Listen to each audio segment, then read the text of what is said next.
দেশের গান কাউকে গাইতে দেখলে আমারও গাইতে ইচ্ছা করে, সেজন্য এখানে আসা। কারণ আমি ব্যক্তিগতভাবে মনে করি দেশ হচ্ছে মা জননী, বাংলাদেশ আমাদের মা জননী।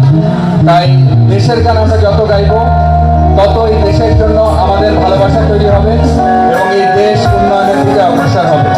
সে কারণেই আপনাদের সামনে আমি খুব ভালো সিঙ্গার না, বাট একটি দেশের গান গাইবার চেষ্টা করছি।